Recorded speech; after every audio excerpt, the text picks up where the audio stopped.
Kalau misalnya kembali ke agenda kita ya, ini kita namanya kan Hot Talks. Kalau Bapak Ibu baca, di situ ada tulisan Home Online Tour. Nah, kalau baca ini, yang jadi bayangan itu mungkin seperti open house kali ya, tour-tour yang biasanya kita tahu, tapi sesungguhnya hal yang perlu kita ketahui adalah natur dari Hot Talks kita malam hari ini itu dialog interaktif yang akan memperkenalkan Home STTRI atau Sekolah Tinggi Teologi Reform Indonesia. Nah, natur dialog interaktif ini sebenarnya memperkenalkan Home ini bukan dalam kaitan fisik atau fasilitas ya, tetapi memperkenalkan ranah pemikiran dari STTRI yang reflektif, integratif, aplikatif, kolaboratif, dan dialog.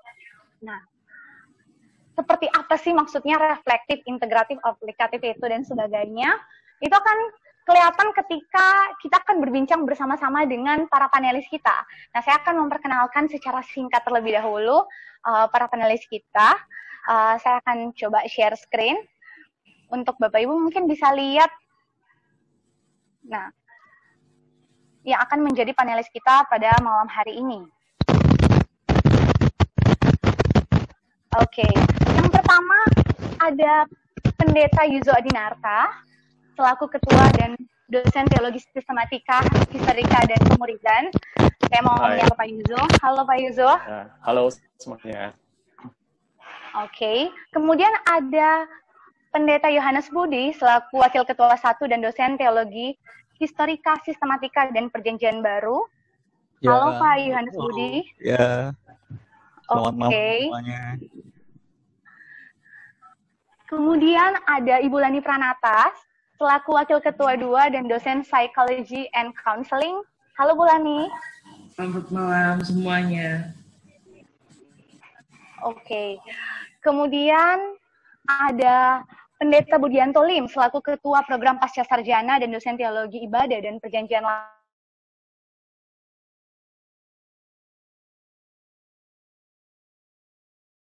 Halo Pak Budi. Pak Ihan, selaku Dosen Apologetika dan Perjanjian Baru, serta dosen di Teknik Elektro Universitas Pelita Harapan.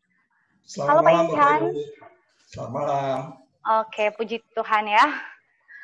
Jadi, itu panelis kita yang sudah mau menyempatkan waktu untuk sharing bersama-sama dengan kita. Nah, mungkin langsung saja kali ya, biar kita nggak buang banyak waktu. Nah, seperti yang sudah tercantum di flyer yang sudah Bapak Ibu lihat semua, tema kita pada malam hari ini adalah menemukan panggilan hidup dan profesi sesuai kehendak Tuhan.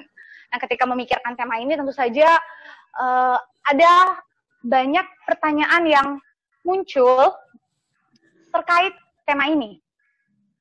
Oke. Nah, mungkin kalau saya pribadi ya, pertanyaan yang paling pertama muncul itu adalah gimana sih caranya kita menemukan panggilan Tuhan? Nah, mungkin pertanyaan ini boleh coba dijawab dari perspektif panelis kita dulu kali ya. Kalau Pak Budianto Lim, gimana Pak kira-kira menanggapinya? Gimana sih orang bisa menemukan panggilan Tuhan? Ini thank you pertanyaannya. Ini satu pertanyaan yang sederhana tapi jawabannya buat setiap kita bisa panjangnya bisa beda-beda nih. Tapi buat saya salah satu yang cukup simple yang saya alami juga bagaimana saya bisa tahu panggilan Tuhan. Salah satu yang paling utama itu adalah sebenarnya Tuhan meletakkan kayak semacam apa ya istilahnya ya jejak-jejak di dalam kehidupan kita sehari-hari. Dan Tuhan udah letakkan panggilan-panggilan itu, cuma kadang karena kita kurang peka, jadi kita nggak nangkep. Nah itu salah satu yang saya alami sih. Karena di dalam kehidupan saya, pada akhirnya saya melihat bahwa kehidupan saya bahkan sebelum percaya Tuhan Yesus Kristus, ternyata ada mata rantai yang Tuhan bisa pakai untuk membentuk satu gambaran menyeluruh mengenai panggilannya. Dan itu datangnya dari hal-hal ordinary, hal-hal biasa. Cuma memang untuk kepekaan ini kita perlu belajar. Itu sih, Mili. Oke, jadi memang kita percaya kalau Tuhan sebenarnya udah taruh ya di dalam hati kita masing-masing, tinggal kita belajar melihat dengan kepekaan ya. Nah, kalau dari pandangan yang lain, gimana kira-kira Pak Yohanes Budi menanggapi pertanyaan ini? Gimana sih orang bisa menemukan atau mengerti panggilan Tuhan? Iya, sebetulnya ini bukan sesuatu yang mudah dan merupakan satu proses yang panjang ya. Tapi yang jelas semuanya itu membutuhkan satu proses pengenalan ya. Jadi yang pertama itu kita perlu mengenal diri kita. Jadi seperti tadi Pak Budianto itu mengatakan sudah ditempatkan ada seperti jejak-jejak di dalam hidup kita begitu ya. Jadi kita perlu mengenal di dalam hati kita yang terdalam itu ada apa sih? Dan panggilan Tuhan itu berada di sana, di dalam hati kita yang paling dalam itu. Dan merupakan sesuatu yang terus-menerus begitu, terus bergema. Ngomong tentang melihat ke dalam, kita menyadari ya bahwa hidup kan berlapis-lapis begitu. Kadang-kadang kita merasa dipanggil Tuhan, padahal ya bukan dipanggil Tuhan, tapi seperti misalnya kita itu kepingin terkenal, kita itu bergumul dengan perasaan-perasaan kita itu insignifikan begitu, dan kemudian kita ingin mewujudkan itu melalui upaya-upaya pencapaian kita, dan salah satu upaya pencapaian kita itu kan panggilan menjadi hamba Tuhan dan sebagainya. Dan waktu menjadi hamba Tuhan pun apa betul kita itu ingin melayani Tuhan juga belum tentu begitu. Jadi kita perlu mengenal persis begitu sebetulnya apa yang ada di dalam diri kita, dan itu memang merupakan sesuatu yang ditanamkan Tuhan dalam hidup ya. Jadi kita juga perlu kenal bakat-bakat kita, apakah memang bakat-bakat kita itu juga merupakan satu bakat yang arahnya itu ke sana. Kemudian mengenali identitas kita, dan yang tidak kalah penting adalah kita mengenal Tuhan ya. Jadi kita memiliki spiritual discernment begitu untuk bisa membedakan sebenarnya gerakan jiwa, disposisi jiwa kita itu kemana gitu. Karena kadang-kadang ya itu tadi, sesuatu yang semu ya, sesuatu yang sebetulnya kita itu panggilan diri kita sendiri, kemauan kita sendiri, kebutuhan kita sendiri, dan kita merasa itu panggilan Tuhan. Jadi kita perlu kenal, bisa membedakan begitu. Siapa yang menggerakkan jiwa kita, dan jiwa kita itu bergerak kemana begitu. Dengan kata lain, kita perlu memiliki satu spiritual discernment, kemampuan untuk membedakan roh begitu. Jadi sebetulnya ini panggilan Tuhan atau panggilan diri saya sendiri begitu. Dan itu merupakan sesuatu yang kompleks yang tentunya nggak bisa diselesaikan dalam beberapa menit begini. Tetapi paling nggak kita perlu mengenal diri kita dan mengenal Tuhan, dan di dalam kedalaman yang betul-betul begitu. Di dalam keberadaan kita yang sesungguhnya, dengan istilah lain, di dalam ketelanjangan diri kita, di dalam real self kita itu memiliki satu kerinduan itu salah satu tandanya. Tentunya bukan satu-satunya, tetapi itu perlu kita perhatikan di situ.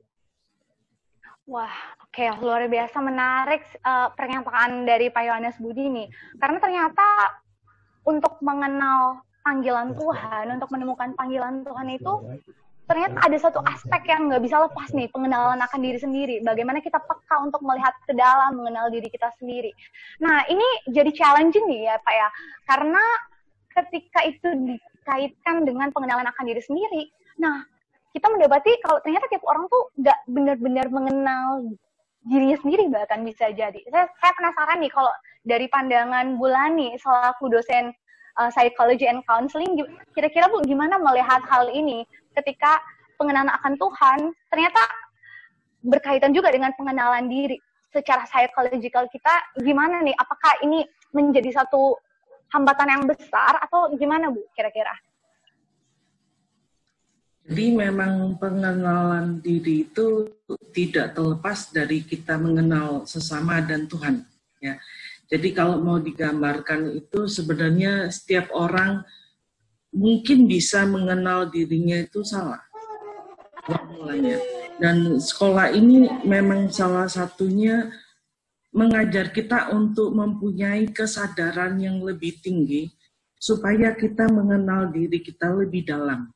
Sehingga melalui banyak hal termasuk kelas, termasuk macam-macam tuh ya, kita mengenal Tuhan lebih dalam dan mengenal diri kita lebih dalam juga apa adanya. Dan itu sesuatu yang sungguh membukakan banyak hal buat kita ya. Kita makin mengerti kita tuh seharusnya hidup ini untuk apa. Jadi itu sesuatu yang mengenal Tuhan dan mengenal diri sendiri itu sesuatu yang saling berhubungan dan tidak terlepas satu sama lain. Kalau masih boleh menanggapi nih Bu ya, kira-kira dalam fase pertumbuhan seseorang menjadi semakin dewasa, di tahap mana sih mulai muncul kepekaan untuk mengenal diri dengan baik, atau ada kematangan psychological mungkin atau kognitif, sehingga kita bisa, oh ya harusnya saya dengan umur segini nih saya udah punya pengenalan sampai taraf tertentu gitu. Kira-kira gimana Bu? Sebenarnya kalau bicara tentang kematangan tuh tiap orang mungkin berbeda-beda. Karena ada orang yang sudah tua tapi gak matang. Jadi tiap orang tuh mungkin bisa berbeda-beda, tapi seharusnya memang ketika seseorang itu menginjak katakanlah remaja atau pemuda, seseorang tuh mulai mungkin tahu siapa dirinya dan dia mau melakukan apa. Tapi ternyata tidak semua orang tahu. Itu menunjukkan bahwa memang mungkin kita punya sesuatu yang membuat kita nggak tahu. Jadi kesadaran tiap orang itu mungkin juga berbeda-beda, tergantung dari pengalaman hidupnya dan macam-macam. Oke, menarik ya. Ternyata aspek psychological atau biological pun itu nggak benar-benar menentukan seseorang untuk memiliki pemahaman yang tepat dan kesadaran yang diperlukan gitu ya. Dan tadi Bu Lani sempat menyinggung juga sekolah kita tuh menyediakan suatu sarana ya, sehingga kalau saya boleh mengalimatkan kembali, itu memberikan awareness bagi mahasiswa-mahasiswanya untuk memiliki kepekaan ini. Nah, kalau boleh tahu kira-kira Pak Yuzo selaku Ketua STTRI gimana menanggapi hal ini? Apa sih yang menjadi keunikan dari STTRI dalam konteks pengenalan akan Tuhan, dalam konteks pengenalan untuk menemukan panggilan hidup? Ya, terima kasih untuk kesempatan ini. Tadi sudah dikatakan oleh Pak Yohanes Budi dan Pak Budianto ya, dan Pak Ihan juga ya, dan Bu Lani juga. Jadi ternyata mengenali panggilan Tuhan ini tidak pernah terlepas dari pertama pasti Tuhan, bagaimana kita mengenal Tuhan, dan kemudian bagaimana kita mengenal diri, karena kita adalah yang merespons. Dan seperti Pak Yohanes Budi sudah katakan dengan baik sekali ya, kita harus hati-hati. Kadang-kadang kita sering menyamaratakan antara keinginan kita dan keinginan Tuhan, kehendak kita dengan kehendak Tuhan. Nah, itu sebabnya kita perlu mengenal diri. Nah, mengenal diri ini ternyata punya layer-layer, punya proses, dan memerlukan kedalaman, kejujuran, dan sangat kompleks sebenarnya. Diri manusia itu kompleks. Misalnya saja ya, waktu katakanlah saya SD ya, saya itu kepengen jadi dokter. Karena mama saya suka cerita gitu. Wah, mama kepengen jadi dokter ya. Tapi akhirnya ya karena menikah dulu dengan papa kamu, jadi nggak jadi deh ke dokter. Jadi sana, wah saya ingin memenuhi impian mama saya, misalnya seperti itu. Nah, tapi begitu saya sampai di SMP, punya teman-teman dekat gitu ya, pikiran saya berubah gitu. Pikiran saya berubah, saya jadi kepengen ini ya, jadi arsitek gitu. Saya suka gambar, suka matematika, suka fisika, wah mungkin arsitek tuh bagus ya.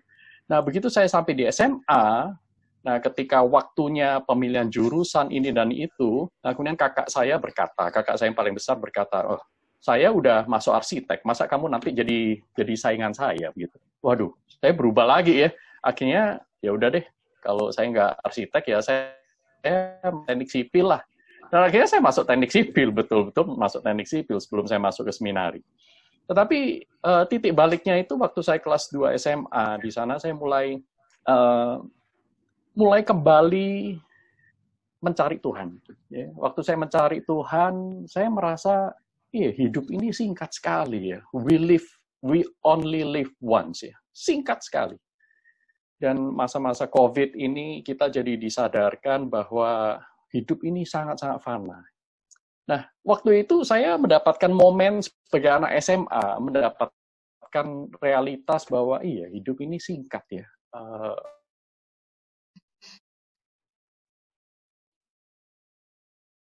kakek, nenek, satu persatu. Saya meninggal. Waktu saya meninggal, nanti saya menoleh ke belakang. Bagaimana kehidupan saya ini? Ya, bagaimana kehidupan saya ini? Nah, maka dari situ saya berjumpa dengan mulai Tuhan, aku ingin menyerahkan hidupku kepadamu, sekarang tuntun aku, engkau mau pakai aku seperti apa. Dan itu perjalanannya nggak pendek gitu. Saya lulus SMA pun kepingin langsung masuk seminari, tapi tertahan gitu ya. Jangan dulu, pikirkan dulu, jangan-jangan itu emosional, sehingga saya membutuhkan waktu 5 tahun berikutnya sambil saya kerjakan S1 saya. Nah di sana saya baru menemukan bahwa dengan keunikan diri saya, latar belakang saya dibina, dibimbing untuk menemukan posisi saya. Jadi setiap orang dipanggil oleh Tuhan. Ada panggilan umum, ada panggilan khusus. Ya. Panggilan umum itu artinya kita semua dalam keragaman kita dipanggil untuk menjadi garam dan terang dunia. Tetapi tiap orang itu ada posisi dalam tubuh Kristus. Ada yang tangan, ada yang kaki, ada yang kepala, ada yang lidah, ada yang kulit, ada yang bulu, dan seterusnya. Masing-masing dengan keunikan, dengan fungsi, dengan potensi-potensi yang berbeda satu dengan yang lain. Nah, ini memerlukan spiritual discernment, yang tadi dikatakan Pak Yohanes Budi, ya, perlu mengenal Tuhan. Ya. Apakah mungkin keliru? Mungkin, ya. Jadi, panggilan umum kita udah nggak usah diperdebatkan. Kita dipanggil untuk menjadi saksi Kristus, murid Kristus, menjadi berkat bagi orang lain, berkat bagi negara, bagi keluarga. Itu panggilan kita. Nah, tetapi secara khusus, itu bagaimana? Profesi apa yang kalau kita investasi sampai seumur hidup kita akan berbuah lebat. Nah, jadi profesi ini akhirnya menjadi sebuah panggilan khusus. Ya, ada beberapa panggilan khusus. Kita menjadi suami, ya, menjadi suami, menjadi adik, kakak, itu juga khusus ya, khusus seperti itu. Nah, untuk menemukannya itu butuh proses.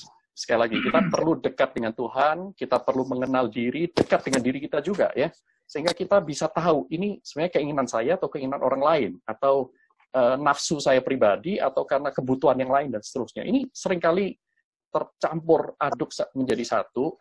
Nah, di dalam posisi konteks realitas seperti itu, saudara dan saya perlu waktu untuk menggumulkan bersama dengan Tuhan. Tidak ada resep yang mudah, just pleng, 1, 2, 3 untuk itu. Nah, kira-kira seperti itu, Mili. Wah, rasanya statement Pak Yuzo barusan ya, nggak ada resep itu cukup menjawab beberapa pertanyaan yang barusan muncul nih Pak di ruangan chat ya, tentang apakah ada tahapan khusus untuk mengenal diri dan mengenal Tuhan. Nah, tadi rasanya sudah terjawab. Nah, memang satu isu yang cukup signifikan tadi disinggung juga sama Pak Yuzo, sama Pak Yohanes Budi. Lantas bagaimana ya kita membedakan ini panggilan Tuhan dengan panggilan diri sendiri atau keinginan kita?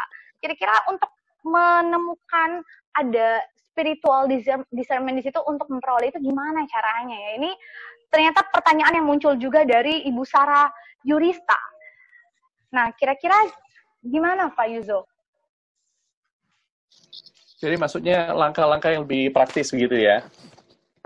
Lebih tepatnya, gimana untuk kita bisa membedakan ini panggilan dari diri kita sendiri atau ini emang panggilan Tuhan?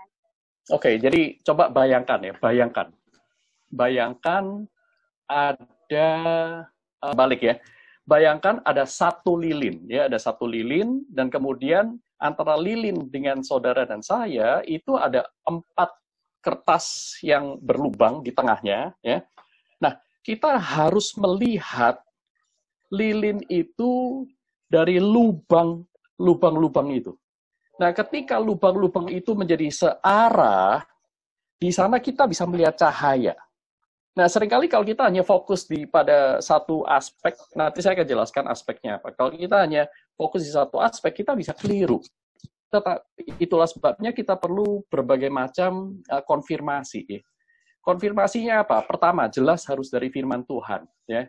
Jadi dari sana sudah jelas, oh saya kayaknya ini ya berbakat menjadi penjudi ya. Saya dipanggil Tuhan jadi penjudi, itu udah pasti keliru. Ya. Jadi cara bedakan itu udah pasti keliru. Karena apa? Tidak memenuhi panggilan umum, itu udah pasti. Nah, kalau panggilan umum, ini screening pertama, memenuhi syarat panggilan umum enggak? Ya, jadi berkat enggak? Jadi garam dan terang dunia enggak? Lewat profesi atau tingkah laku, perbuatan itu. Ya, kalau enggak, pasti bukan panggilan Tuhan. Nah, kalaupun itu sudah lewat panggilan umum, ini baru screening pertama itu pas ya, baru yang kedua kita itu lihat diri kita. Apakah saya punya kapasitas untuk itu? Apakah Tuhan perlengkapi saya dengan bakat, talenta, passion untuk itu?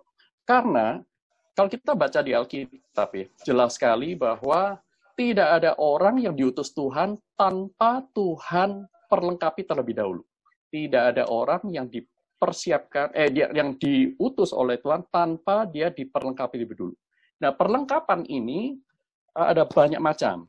Pertama dari sejarah kehidupannya, karakternya, termasuk juga bakat dan karunia-Nya. Misalnya Musa ya, dia harus berada 40 tahun di istana Firaun begitu. 40 tahun di padang gurun. Lalu Tuhan utus. Jadi ada masa persiapan. Nah, kita perlu mengerti ya persiapan atau potensi yang ada dalam diri kita. Maka kita perlu mengenal diri kita, membaca pengalaman dengan baik. Ini screening yang kedua. Screening yang ketiga adalah persiapan.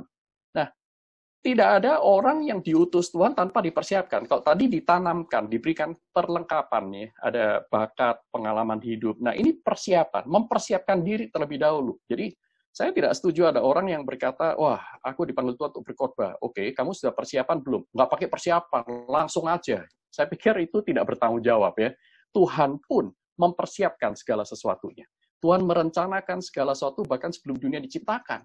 Nah, kalau kita dipanggil sesuai dengan kita dicipta menurut gambar rupa Allah, mestinya ada kesamaan. Kita bekerja dengan perencanaan, ya, tidak impulsif, tetapi berpikir, berdoa, mempersiapkan diri baik-baik. Nah, apakah screening ketiga adalah apakah kita secara serius ingin menjawab panggilan Tuhan dengan mempersiapkan diri? Nah, baru screening yang keempat adalah kesempatan. Ada nggak kesempatan itu? Oh, saya ingin jadi hamba Tuhan. Oh, tapi kita single parent, punya anak 10. Susah, saudaraku.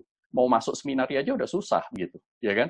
Jadi, ini kita harus melihat semuanya itu inline, ya. Semua 4 kertas bolong itu melihat cahaya yang sama. Nah, ini saya pikir saya berharap dengan cukup singkat bisa memberikan langkah-langkah praktis ya bagaimana untuk mengetahui membedakan. Pertama adalah prinsip firman Tuhan, panggilan umum. Yang kedua adalah mengenal diri ya, apa yang Tuhan sudah tanamkan dalam diri kita. Ketiga itu persiapan-persiapan yang kita jalani, yang kita kerjakan. Yang keempat adalah kesempatan. Kalau Tuhan tidak buka kesempatan, saudara dan saya nggak akan pernah bisa melangkah. Seperti itu. Semoga cukup jelas ya. Iya, saya yakin cukup jelas ya Bapak Ibu. Ini menarik nih, saya coba melihat pertanyaan-pertanyaan yang muncul dari room chat ya. Nah, lantas ada yang bertanya seperti ini. Bagaimana kita bisa tahu ya ketika kita misalnya bekerja dengan profesi tertentu, apakah pekerjaan yang kita lakukan itu sesuai dengan kehendak Tuhan? Apakah pekerjaan yang kita lakukan itu adalah panggilan kita? Bagaimana kita tahu? Nah, selain memang ya tadi Pak Yuzo juga sudah memberikan awareness ya. Pertama tetap harus lihat apakah sesuai dengan kebenaran firman Tuhan, melihat kesempatan, melihat apakah kita sudah dipersiapkan dan sebagainya gitu ya. Nah, saya ingin bertanya kepada Pak Ihan nih, Pak. Pak Ihan, kira-kira saya melihat latar belakang pendidikan yang juga cukup bervariasi di bidang teknik elektro dan di saat yang bersamaan juga tetap mengajar apologetika di STTRI. Nah, bagaimana sih Pak kita meyakini apa yang kita kerjakan itu adalah yang ini loh, yang sesuai panggilan kita, gimana kita bisa peka gitu ya? Ya, jadi mungkin satu hal dulu ya, kita biasanya punya ilusi ya atau keinginan bahwa kalau saya udah mencapai hal tertentu, taraf tertentu, pertumbuhan psikologi tertentu, umur tertentu, gelar tertentu, maka perburuan kita ya terhadap apa sih panggilan Tuhan berhenti dan jadi jelas, begitu ya. Nah, kebanyakan orang pengalamannya tidak seperti itu. Ya, mahasiswa saya yang masuk S1 bilang nanti kalau lulus mau jadi apa ya, begitu ya. Tapi begitu lulus pertanyaannya tetap sama. Ya. Lalu nanti kalau dia kerja, ya nanti setelah 2 tahun dia pikir lagi ya, saya ini harusnya studi lebih lanjut atau apa gitu ya. Lalu alumni saya yang misalnya udah kerja di luar negeri bertahun-tahun ya, terus dia tanya lagi, masa hidup tuh hanya ini aja ya, setiap hari kerja, malam pulang, terus sudah selesai begitu ya, kumpul uang, apa maknanya hidup begitu ya? Apakah saya harus pulang ke Indonesia gitu ya misalnya? Nah, jadi pertanyaan itu satu perjalanan ya. Kalau kita punya ilusi itu satu kali lalu selesai, nah seringkali kisah-kisah kita sebenarnya tidak seperti itu. Ya, jadi buat Bapak Ibu yang saya baca di chat pertanyaannya misalnya, bagaimana nanti kalau kerja bertanya lagi ya.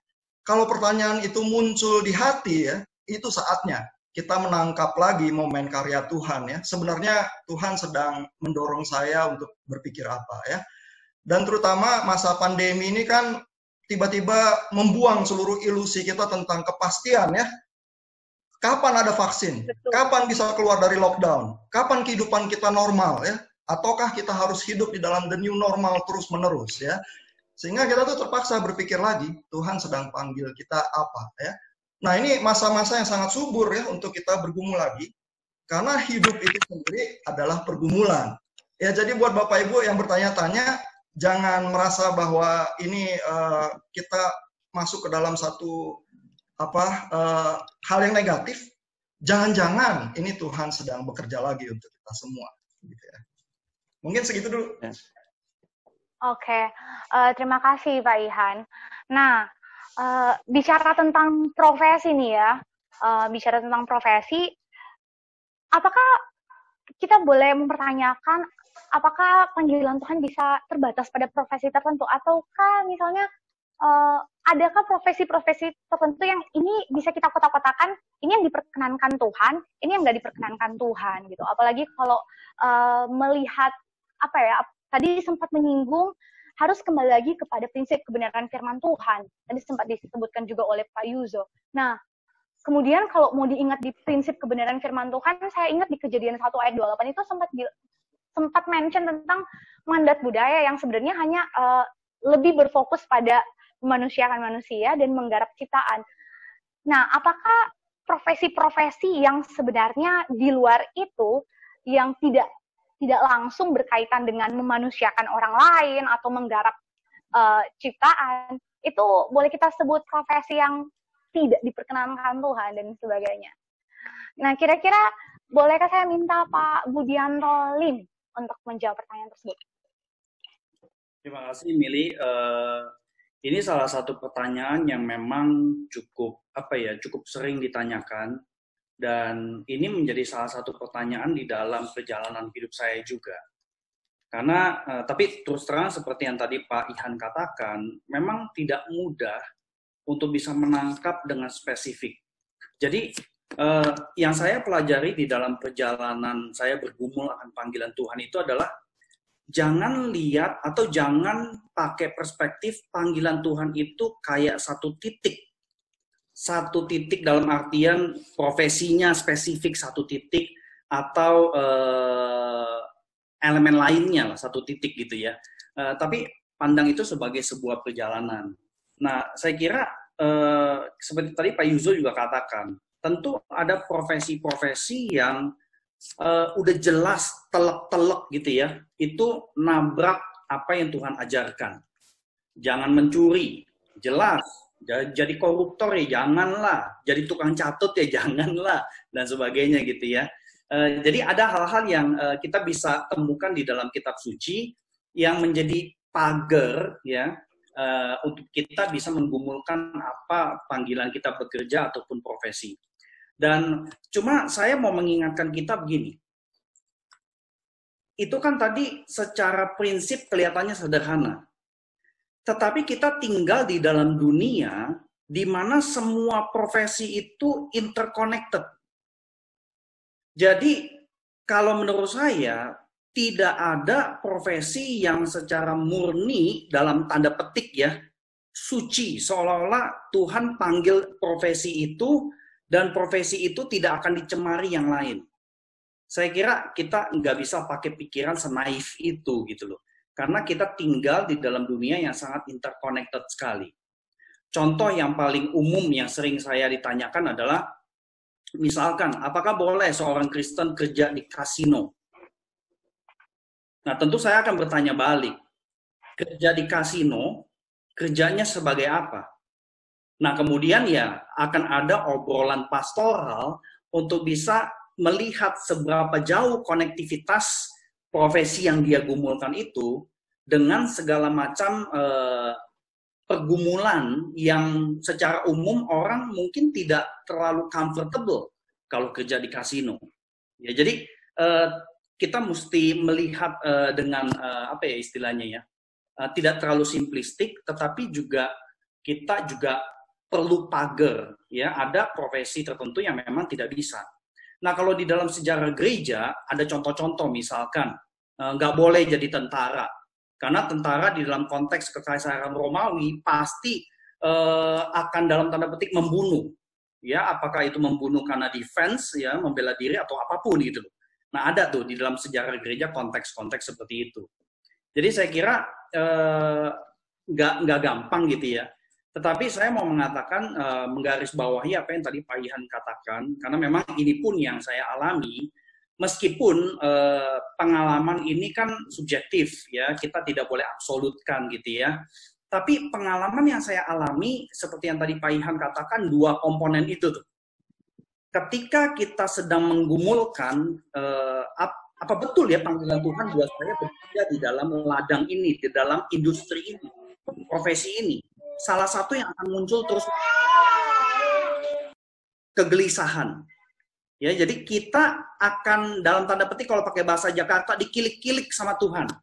Kita akan gelisah terus ketika kita mengerjakan apa yang kita kerjakan di profesi itu. Dan kegelisahan itu nggak akan berhenti. Ya. Dan kegelisahan itu bisa intermittent. Jadi hari ini datang, mungkin 2 tahun lagi baru datang lagi. Jadi ini nggak ada rumusannya, nggak ada formulanya. Jadi itu satu, kegelisahan. Terus yang kedua, krisis. Ya, baik itu krisis hidup pribadi atau krisis secara global.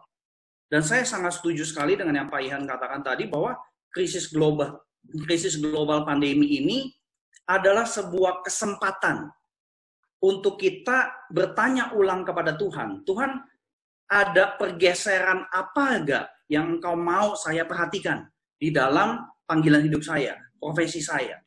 Jadi saya kira kita jangan sampai menyia-nyiakan krisis pandemi ini dan patutlah kita bertanya lebih jauh dan lebih mendalam mengenai hal tersebut. Saya kira itu Mili. Oh, baik Pak, terima kasih Pak Budi. Tadi memang betul ya, ternyata kita memang tidak bisa semudah itu untuk mengkotak-kotakan dan memang nggak pernah ada resep atau formula tertentu di dalam kita melihat profesi-profesi ini, tetapi memang kebenaran firman Tuhan selalu menjadi pegangan dan kita bisa melihat adanya pergumulan pribadi, keresahan yang memang Tuhan tanamkan di hati kita untuk meresponi apa yang menjadi panggilan Dia. Apalagi khususnya di momen-momen krisis ini ya, berharap juga kita semua yang mengikuti perbincangan malam hari ini kembali memikirkan sebenarnya apa sih yang sedang Tuhan kerjakan di dalam diri kita di momen ini terkait dengan panggilan kita. Nah, tadi saya juga melihat di room chat ada pertanyaan yang cukup reflektif dan menarik ya. Pertanyaannya sederhana dari Pak Nalber Adrianus. Pernahkah Bapak Ibu narasumber mengalami kegagalan dalam memahami atau mengenali panggilan Tuhan? Nah, ini menarik nih. Kira-kira mungkin Pak Yohanes Budi bisa membagikan kepada kita. Kira-kira pernah nggak ya Pak mengalami kegagalan dalam mengenali panggilan Tuhan? Iya, jadi seperti tadi ya yang kalau kita bisa rumuskan mungkin ya, simpulkan begitu, kita setidaknya itu punya 2 hal untuk mengenali panggilan kita ya. Dan mengenali panggilan dan menjalani panggilan itu kan 2 hal yang berbeda. kita ke mengenali panggilan terlebih dahulu. Jadi waktu berbicara tentang mengenali panggilan gitu ya, kita itu kan perlu yang namanya itu satu kejujuran sehingga kita bisa mengenali panggilan yang secara internal itu ada di dalam. Jadi waktu berbicara tentang panggilan seperti tadi saya juga sudah kemukakan begitu ya. Jadi kita itu mengenal diri, mengenal Tuhan itu berbicara tentang mengenali panggilan yang spesifik. Tetapi juga seperti yang di Pak Yusuf itu kemukakan prinsip-prinsip firman Tuhan dan juga kita juga perlu mengenali konteks. Itu kan merupakan satu panggilan yang sifatnya itu eksternal. Jadi ada satu yang secara eksternal prinsip-prinsip yang kita pelajari, konteks yang kita kenali dan kemudian kita mengenali diri kita, mengenali suara Tuhan yang juga bekerja di dalam diri kita itu secara spesifik. Itu berbicara tentang mengenali panggilan Tuhan, begitu. Yang kedua, kita berbicara tentang menjalani begitu ya panggilan Tuhan dan tentunya kita tidak akan pernah tahu persis sebetulnya karena kerap kali Tuhan itu tidak berbicara kepada kita itu dengan gambaran yang sangat jelas begitu ya di dalam satu vision bahwa tahun segini, tanggal segini kamu akan menjadi segini, terus kemudian tahun segini ini begitu ya. Jadi terkadang ketika berbicara tentang profesi, apakah Tuhan itu tidak menghendaki kita ganti profesi? Belum tentu juga gitu. Semula Tuhan memanggil kita menjadi misalnya profesinya sebagai dosen mengajar, kemudian berubah menjadi misalnya misioneri atau kemudian berubah menjadi bapak rumah tangga begitu. Itu berbicara tentang profesi ya. Jadi profesi itu merupakan lapisan luar saja dari panggilan yang terdalam. Panggilan yang terdalam itu apa? Ya panggilan untuk melayani Tuhan kan, panggilan untuk mengasihi Tuhan gitu. Jadi kita perlu melihat bahwa itu merupakan satu bentuk perjalanan dan kita perlu ingat yang terdalam itu apa? Yang terdalam adalah kerinduan kita untuk melayani, kerinduan kita untuk mengasihi. Seperti lagu zaman dulu itu kan melayani lebih sungguh, mengasihi lebih sungguh begitu. Ya itu aja sesuatu yang sangat basic di dalam diri kita. Apakah kita tidak bisa menjadi hamba Tuhan ketika kita menjadi bapak rumah tangga misalnya, atau ketika kita itu menjadi seorang mama, menjadi seorang ibu rumah tangga. Misalnya kita sudah mengumpuli panggilan Tuhan, repot-repot begitu masuk ke STT, misalnya bagi wanita begitu ya, tahu-tahu menikah, begitu menikah jadi ibu rumah tangga begitu. Kemudian apakah kita itu menyangkali panggilan Tuhan? Juga enggak. Itu berbicara tentang profesi dan profesi itu ada di bagian lapisan luar sebenarnya. Itu hanya sesuatu yang lebih temporal begitu ya, yang lebih eksternal begitu. Lebih peran kita itu apa, tetapi yang terdalam adalah kerinduan untuk mengasihi, kerinduan untuk melayani, dan berbicara tentang perjalanan, ya itu merupakan satu journey yang terkadang penuh dengan kejutan dan kadang-kadang kita dikejutkan oleh Tuhan begitu. Dan kita perlu membaca apa yang terjadi di dalam perjalanan itu. Apakah pernah gagal begitu? Saya pernah menggumulkan luar biasa. Saya nggak akan jadi hamba Tuhan secara profesional aja, saya mau jualan ikan hias aja begitu. Setelah saya melayani bertahun-tahun begitu. Tetapi kemudian justru di saat seperti itu saya mendengar kembali panggilan Tuhan itu untuk malah menjadi pendeta, malah ditapiskan menjadi pendeta di situ. Ya. Jadi luar biasa. Begitu ya. Bukan karena ikannya banyak yang mati ya, Yu? Bukan. Jadi memang menarik ya Bapak ya, karena ternyata ini masalah melayani Tuhan nggak terbatas pada profesi sebagai hamba Tuhan. Nah tetapi yang justru menarik perhatian saya adalah misalnya nih saya melihat Bapak Ibu dosen khususnya para panelis kita malam hari ini punya profesi yang sebenarnya nggak semuanya itu benar-benar menjadi pendeta, tetapi semuanya memilih untuk join di join di seminari gitu. Nah pertanyaan saya adalah seberapa beneficial gitu ya seseorang untuk masuk ke seminari, seberapa penting kita memikirkan kembali apakah mungkin saya perlu join ke seminari dan mempertimbangkan untuk ikut Tuhan lebih totalitas lagi dengan justru saya join ke seminari gitu. Saya mungkin mau tanya dulu ke Ibu Lani. Halo Ibu Lani. Jadi emang dulu awalnya itu saya tidak berencana untuk join ke seminari, ya. Karena latar belakang saya dulu itu banyak, ya. Saya pikir saya itu akan lebih banyak konseling ke orang yang bisnis. Saya pikir dulu ya. Lalu dalam masa-masa studi itu kemudian memang makin jelas bahwa memang mungkin pergumulan dan macam-macam itu ya doa. Dan saya makin merasa memang mungkin saya bukan ke arah bisnis tapi ke arah ngajar. Jadi mengalami satu proses dari yang kita pikir itu kita mau cemplung ke situ ternyata bukan. Jadi itu satu proses yang mungkin kita dapatkan ketika kita bergumul. Dan mungkin itu saja yang mungkin itu berlaku buat setiap orang dan mungkin proses itu bertahun-tahun. Jadi emang bukan langsung masuk, langsung tahu bahwa kita mau jadi apa, kita nggak tahu. Jadi masa pencarian itu adalah sesuatu yang memang kita selalu gumulkan terus dan pada akhirnya ketika kemudian teruji dengan banyaknya, mungkin ada yang menawarkan ke gereja atau apa macam-macam ya. Kemudian kita mulai doakan lagi, Tuhan apakah ini yang cocok buat saya ya? Bisa kita coba, kemudian kalau memang betul-betul memang itu bukan tempat kita mungkin ganti tempat lain. Jadi proses untuk menemukan itu adalah sesuatu yang panjang dan nggak mungkin dengan cara gampang. Tadi Pak Yusuf udah bilang ya, kayak 1, 2, 3 selesai, nggak mungkin. Karena kita selalu bergumul dengan Tuhan. Selalu tanya lagi sama Tuhan, benar nggak ini? Oke. Baik Bu, terima kasih untuk jawabannya, karena memang ini pergumulan yang panjang.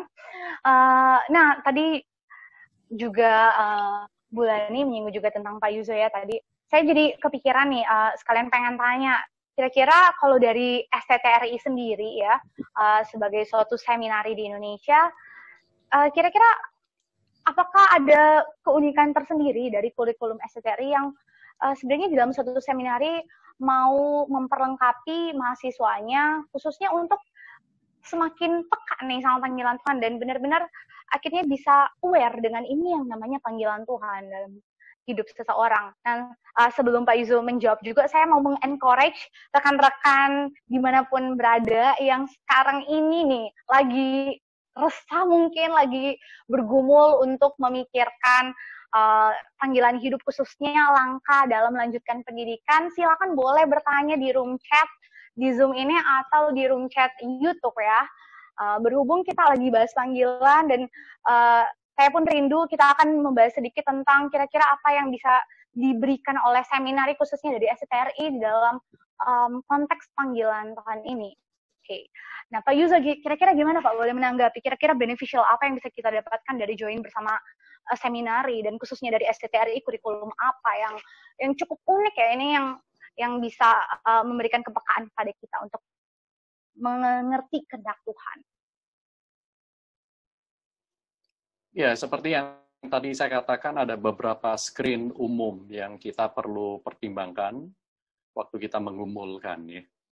Nah, itu dari 4 screen, misalnya 1, pengenalan akan Tuhan, belajar doktrin yang baik, komprehensif, integratif ya. Itu kemudian yang kedua itu mengenal diri dan potensi. Yang ketiga itu adalah mengenai persiapan, perlengkapan, latihan, skill. Nah, itu 3 hal ini sangat-sangat mungkin, sangat-sangat mungkin, dan bahkan memang kami STTRI ada untuk memperlengkapi dalam ketiga hal tersebut. Nah, tetapi untuk kesempatan yang ada dalam masing-masing individu, ini kan tiap orang berbeda-beda. Jadi memang akhirnya kita harus mengakui sebuah fakta bahwa tidak semua orang itu bisa masuk ke seminari, Tetapi kalau Tuhan buka kesempatan Anda masuk ke seminar untuk menemukan panggilan hidup, persiapan yang lebih proper, pertanyaannya adalah why not gitu. Seperti itu. Nah, terlepas dari seminari mana? Terlepas dari seminari mana? Ya, nah, kalau di tempat kami memang keunikannya adalah kami berusaha untuk menyediakan layanan konseling, di mana setiap orang diajak untuk mengenal pribadi dengan lebih baik, karena para konselor ini juga para konselor yang terlatih, plus atmosfer dan komunitas pemuritan ya, yang menolong orang untuk menerima mereka dan mengajak mereka untuk melihat masa lampau, berdamai dengan masa lalu ya, dan ada atmosfer yang kita memang secara intentional itu memuridkan satu dengan yang lain. Nah, tentu dalam 3 hal ini, ya, pembelajaran doktrin, pengenalan diri, dan juga pelatihan skill, pelayanan, sehingga kita bisa explore sebenarnya mana yang saya lebih cocok, di mana saya bisa bertumbuh lebih banyak, itu tentu akan disediakan. Nah, saya pikir itu jawaban singkat saya. Oke, terima kasih Pak Yuzo. Nah, sebelum kita lanjut dalam perbincangan yang lebih seru lagi, nih saya mau menanggapi ada pertanyaan juga dari room chat YouTube ya.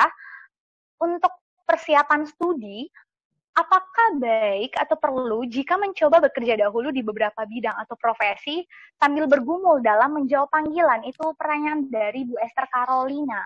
Jadi untuk persiapan studi, apakah baik atau perlu jika mencoba bekerja dahulu di beberapa bidang profesi yang tadi masih berkaitan ya? Kira-kira Pak Ihan boleh menjawab pertanyaan ini? Ya, kalau Bapak Ibu pernah nonton film The Matrix ya, itu film tahun 90-an, sangat terkenal. Ada satu adegan di mana si Neo itu, The Matrix itu ketemu The Oracle ya, karena ingin mendapatkan tuntunan, begitu ya. Terus selesai berbicara dengan The Oracle itu, tiba-tiba si Oracle itu bilang ya, waktu Neo-nya mau keluar, awas vas bunga itu, begitu ya. Lalu Neo-nya bilang, vas bunga apa? Pada saat itulah tangannya nyenggol vas bunga dan vas bunganya jatuh, begitu ya. Jadi adegan itu sangat menarik perhatian, begitu ya. Saya rasa ya, kalau memang pergumulan panggilan kita adalah satu perjalanan ya, bukan satu perburuan titik akhir ya, maka ada kemungkinan ya Tuhan itu menuntun kita di fase-fase tertentu itu cukup untuk mendorong kita melakukan decision tertentu ya, dengan situasi, dengan kondisi, dengan input dari orang-orang yang kita kenal ya, yang tuntunan itu mungkin berubah ya di tahun-tahun yang berikutnya, begitu ya. Sehingga seringkali ya di dalam pergumulan kita terhadap panggilan, kita tuh nggak tahu semua variabelnya. Ya, kita juga nggak tahu ya big picture perjalanan yang Tuhan sediakan untuk kita seperti apa, karena memang kita bukan Tuhan ya. Tetapi dengan segala informasi terbaik yang kita punya, kita harus ambil decision. Begitu ya. Nah di situ kadang-kadang dilema dan pergulatannya menjadi sangat sulit ya. Tapi kalau gambaran pergulatan kita seperti itu, maka kalau kita memilih profesi ya, atau kita memilih masuk ke seminari atau bukan ya, mungkin goalnya adalah apakah langkah itu menolong kita untuk bertumbuh ya ke fase yang berikutnya ya, sehingga katakanlah di fase ini saya belum ready ya untuk rencana Tuhan yang besar itu, tapi kalau saya melihat STT, seminari atau profesi tertentu sebagai sarana, saya itu bisa lebih baik ya dipakai di tangan Tuhan itu dengan lebih leluasa, maka mungkin itu decision yang harus kita ambil gitu ya. Karena ini satu perjalanan, bukan satu perburuan titik akhir. Ya, semoga menolong ya. Oke, baik. Terima kasih Pak Ihan. Jadi memang ketika kita mau berusaha mengenali panggilan Tuhan dalam hidup kita, itu nggak bisa sekalian ya kita paham. Dan mungkin Tuhan mengizinkan banyak momentum-momentum yang sebenarnya kalau ya kata kasarnya kita boleh bilang jadi batu loncatan kita untuk peka, oh ini ternyata Tuhan tuh maunya ini ya, dibalik mungkin lewat profesi-profesi yang bisa kita jalani gitu ya. Saya mau coba melihat kembali pertanyaan-pertanyaan yang mungkin masih bisa dijawab. Oke, sebentar ya. memang ada sedikit gangguan teknis, tapi oke, masih bisa. Nah, sekali lagi Bapak Ibu dan rekan-rekan yang mungkin saat ini masih bergumul dengan panggilan, atau mungkin sudah mulai mempertimbangkan untuk bergabung atau join masuk di dalam seminari. Nah, silakan boleh mengajukan pertanyaan di room chat Zoom atau di room chat YouTube. Nah, ini ada pertanyaan dari Bu Kristi Chandra. Apakah program STTRI hanya fokus mempersiapkan lulusannya untuk pelayanan dalam gereja, atau juga bisa untuk dunia sekuler? Wah, ini menarik nih. Mungkin kita balik tanya dulu kali ya, maksudnya pengertian dunia sekuler ini sejauh mana ya? Tapi ini saya yakin bisa kita bahas nih di waktu-waktu terakhir ini. Mungkin saya mau tanya ke Pak Budianto Lim ya. Kira-kira program STTRI apakah mempersiapkan lulusannya dalam pelayanan gereja saja, ataukah bisa dalam konteks yang lebih luas dari itu, Pak Budianto? Terima kasih, Mili. Pertanyaan ini baik sekali ya. Mungkin jawaban saya akan, istilahnya bisa nggak lengkap, karena saya dosen yang paling baru di STTRI. Tapi sejauh pengenalan saya akan STTRI, saya menyaksikan cukup banyak rekan-rekan kita profesional yang studi di STTRI dan kemudian kembali ke dalam profesi mereka. Dan saya kira ini satu aspek yang sangat bagus sekali. Kenapa? Karena slogan dan juga kerinduan kami kan tadi kan dikatakan kita mau satu pendidikan seminari yang integratif. Jadi arahnya bagaimana seluruh pemahaman biblika, teologia itu bisa diintegrasikan dengan diri seseorang, apapun profesinya, dan kemudian kembali kepada profesi tersebut dengan pertumbuhan yang beda, cara pikir yang beda, dan sebagainya. Jadi saya kira pendidikan di STTRI sejauh yang saya kenal, dan saya percaya rekan-rekan dosen yang lain juga bisa menggarisbawahi, bahkan menekankan hal ini, nggak cuma untuk kita yang mau pelayanan di dalam konteks lembaga kegerejaan atau lembaga Kristen, ya. Jadi bisa kembali ke dalam profesi kita yang sebelumnya. Dan paling tidak kita punya contoh Pak Ihan yang juga masih di dalam profesi sebagai ahli elektro gitu ya. Saya kira itu, Mili. Mungkin dosennya menjawab lebih lengkap. Gimana Pak? Sorry? Mungkin Bapak Ibu dosen lain yang bisa menjawab lebih lengkap, yang lebih lama di STTRI. Oke. Nah, saya boleh nih menyampaikan secara bebas nih kepada Bapak Ibu panelis.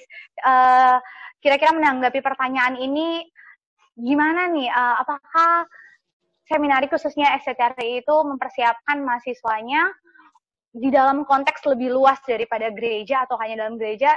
Siapapun nih yang kira-kira ingin membagikan pendapatnya, silakan. Saya boleh nih ya, singkat ya. Oke. Jadi sejak awal STTRI berdiri, seingat saya dari cerita dari para pendiri ya, kami itu menghayati hamba Tuhan itu bukan hanya yang pelayanan di gereja. Seorang hamba Tuhan itu bisa menjadi penjaga toko, bisa menjadi ibu rumah tangga, hamba Tuhan itu bisa menjadi apapun, kecuali tentu hal-hal yang melawan prinsip kebenaran firman Tuhan. Sehingga seminari khususnya STTRI berusaha menghidupi dan konsekuen dengan hal tersebut ya.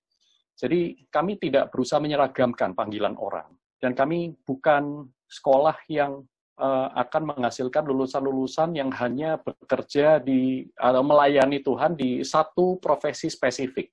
Saya pikir terlalu sempit karena kerajaan Tuhan ini terlalu luas. Sehingga yang membutuhkan persiapan itu hamba-hamba Tuhan bukan hanya di dalam gereja, tetapi di gereja gedung gereja ya. Gereja sebagai gedung, gereja sebagai institusi, tetapi mestinya gereja itu hadir di masyarakat dalam bentuk profesi-profesi yang banyak. Jadi benar, STTRI memperlengkapi anak-anak Tuhan untuk melayani sebagai gereja, tapi bukan melayani hanya di gedung gereja. Saya pikir semoga itu cukup jelas. Luar biasa, terima kasih banyak Pak Yuzo, dan terima kasih juga untuk semua panelis yang boleh berbagi. Mohon maaf nih waktu kita nggak banyak lagi, tersisa 2 menit. Kalau saya boleh menyimpulkan dari awal sampai akhir, memang menemukan panggilan Tuhan ini bukan proses yang singkat ya, butuh pergumulan, bahkan seumur hidup, butuh spiritual discernment. Dan sebenarnya ketika kita mau bertanya, lantas bagaimana kita bisa tahu panggilan Tuhan atau enggak, kita kembali lagi melihat pada prinsip-prinsip kebenaran firman Tuhan dan melihat bagaimana Tuhan mengaruniakan di hati kita dan memperlengkapi kita untuk mengerjakan suatu panggilan tertentu. Dengan peka juga dengan setiap keresahan yang Tuhan izinkan kita alami. Dan memang profesi hamba Tuhan itu, untuk menghidupi panggilan Tuhan tidak dibatasi oleh profesi hamba Tuhan. Tadi sudah diperjelas oleh panelis-panelis kita, dan memang seminari adalah salah satu opsional yang sangat baik untuk memperlengkapi kita memenuhi panggilan Tuhan. Oke, saya kira cukup sampai situ dulu sebelum mengakhiri Zoom meeting kita pada malam hari ini. Oh ya, saya juga mau berterima kasih bagi rekan-rekan yang sudah bergabung di dalam streaming YouTube. Nah, ada beberapa pengumuman yang ingin saya beritahukan juga, ya. Jadi setelah ini saya akan share screen. Ada 2 artikel dari Pendeta Yuzo Dinarta yang bisa kita akses bersama. Nah, Bapak Ibu mungkin boleh screenshot ya ketika saya bagikan gambarnya. Sebentar. Oke, nah jadi di link yang tertera, di situ Bapak Ibu boleh mengakses artikel dari Pendeta Yuzo Dinarta terkait dengan menemukan panggilan hidup dan panggilan menjadi hamba Tuhan juga. Nah, lalu kemudian saya juga ingin menginformasikan bahwa rekaman Hot Talks kita pada malam hari ini akan di-broadcast di kanal YouTube SCTRI, jadi boleh diakses di sana. Dan setelah ini, saya rindu memohon kesediaan dari rekan-rekan untuk bisa mengisi exit poll singkat yang akan dibagikan via email dan WA untuk peningkatan kualitas Hot Talks berikutnya ya. Jadi ini baru Hot Talks yang pertama, Bapak Ibu. Masih ada Hot Talks selanjutnya, kami rindu juga Bapak Ibu bisa terus bergabung bersama kami. Jadi boleh di-screenshot. Oke. Kalau misalnya sudah cukup jelas ya dengan beberapa pengumuman yang disampaikan, sekali lagi saya mau berterima kasih kepada semua rekan-rekan Hot Friends, kalau saya boleh sapa, ya, yang sudah mau menyediakan waktu bergabung bersama-sama dengan kita pada malam hari ini. Dinantikan kehadirannya juga di Hot Talk selanjutnya. Mari kita akhiri sesi kita ini dengan doa. Saya rindu meminta Pak Yohanes Budi untuk menutup kita di dalam doa. Oke, mari kita berdoa. Kami bersyukur kepada Bapa yang mengasihi kami, Bapa yang menuntun perjalanan hidup kami. Kami bersyukur karena juga Tuhan memungkinkan adanya satu komunitas Kristen, di mana kami boleh berkomunikasi satu dengan yang lain, dan juga kami bersyukur untuk anugerah umum yang Tuhan berikan, sehingga pada saat ini kami juga boleh berinteraksi satu dengan yang lain, sekalipun kami terbentang di dalam jarak yang berbeda, jarak yang jauh, dan kami pun tidak saling mengenal satu dengan yang lain, tetapi kami boleh bersama-sama berkumpul, kami boleh bersama-sama mengumpulkan panggilan Tuhan. Biarlah Tuhan yang bekerja, biarlah juga Tuhan terus menuntun kami. Dan kami menyadari segala keterbatasan kami, karena itu biarlah Tuhan juga mengingatkan kami untuk boleh terus bergantung kepada Tuhan yang adalah sumber kehidupan kami, dan sumber terang kami yang akan menuntun jalan-jalan kami. Biarlah firman-Mu juga menolong kami, sehingga firman-Mu boleh menjadi pelita bagi kaki kami dan terang bagi jalan kami. Dan biarlah Tuhan memberikan hikmat kepada kami untuk boleh membaca tanda-tanda eksternal dan juga tanda-tanda internal yang sedang Tuhan kerjakan di dalam diri kami. Dan biarlah Tuhan sendiri menyertai di dalam pembicaraan yang hanya singkat dan hanya menggelitik ini saja. Biarlah juga Tuhan turut bekerja dan menuntun anak-anak Tuhan untuk boleh memulih panggilannya. Dan biarlah Tuhan sendiri yang bekerja melalui semuanya ini. Inilah doa kami ya Tuhan, dan kami memohonkan berkat-Mu bagi seluruh dari anak-anak-Mu. Di dalam nama Tuhan Yesus Kristus kami berdoa. Amin. Amin. Terima kasih semuanya. Terima kasih juga. Terima kasih untuk para dosen, Bapak Ibu panelis. Baik. Terima kasih untuk semua yang sudah mau bergabung bersama-sama dengan kami. Dinantikan di Hot Talks kedua saya ya. harus pamit ya. Baik, Iya. Tuhan berkati. Terima kasih, Ya. Pak panelis. Iya. Terima kasih. Terima kasih.